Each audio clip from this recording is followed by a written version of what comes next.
आपने जो एग्जांपल्स मेरे सामने दे रहे हैं वाक़े को इस्तेमाल किया। मैं शाह महमूद कुरैशी साहब उस दिन कराची में थे, उनकी गालबन ज़ौजा अलील थी, वो अस्पताल में मौजूद थे और ये तमाम एविडेंस भी सामने है और आज उनको 9 मई की गिरफ्तारी डाल दी गई। परवेज़ इलाही साहब से मुतल्लिक क्या हुआ, उनके सिलसिले में अब ऐसी कोई गिरफ्तारी क्यों नहीं डाली गई? क्या थक गए ताकत इस्तेमाल करके या कोई और वजह?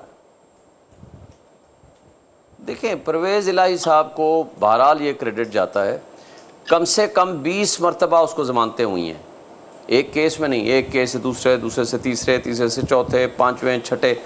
अब जब सब केस ही ख़त्म हो गए और आखिरी केस में भी ज़मानत हो गई तो उन्होंने फिर आखिर उसको छोड़ दिया। और इनके शाह महमूद कुरैशी को जिस अंदाज से सज़ा दी गई और जिस तरीक़े से उनको शामिल किया गया इन मुकदमात में, वो सब की आंखों के सामने हैं।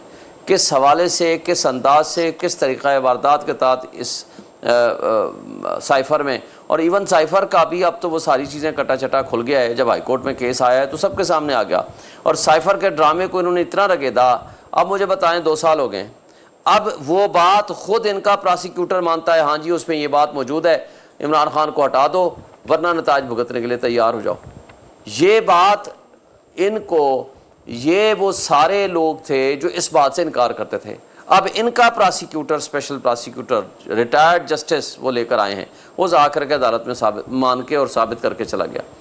और उसके अलावा जब केस को पूछा गया कैसे चला, और परसों के नया प्रोसिक्यूटर ले आए, उसने भी आकर कहा हाँ जी इनको अपॉर्चुनिटी ऑफ डिफेंस नहीं मिला, मौका तो नहीं मिला था, अब दोबारा रिमांड कर दिया जाए। इनके पास कोई एविडेंस नहीं है, कोई चीज़ नहीं है। ये बेगर्स और ना चूज़र्स कहने वाले ये लोग हैं। इन लोगों ने मुल्क का माशी तबाही निकाल दी है, सियासी तबाही निकाल दी है, इस मुल्क को तबाही के दहाने पे पहुंचा दिया है और आइन मुअत्तल कर दिया है, इस मुल्क को बेआइन कर दिया है। कानून नाम की कोई चीज़ बाकी नहीं रही, बुनियादी इंसानी हुकूक इन्होंने मुअत्तल कर रखे हैं। ये कब तक ये हरकतें करेंगे? बिलाखिर अवाम जितनी इनसे नफरत करती है उसका इजहार 8 फरवरी को देख लिया। किसी भी जमहूरी और तहजीब याफ्ता मुल्क में इनकलाब का रास्ता, पुरअमन इनकलाब का रास्ता वो पर्ची के ज़रिए हुआ करता है और वोट की पर्ची ने इनको साबित कर दिया।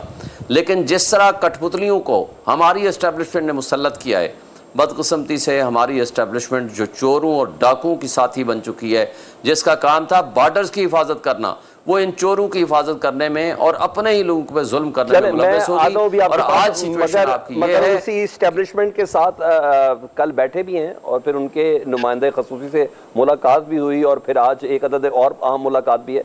मैं आगे चल के शेफ साहब, मैंने आपसे उस पर भी बात करनी है।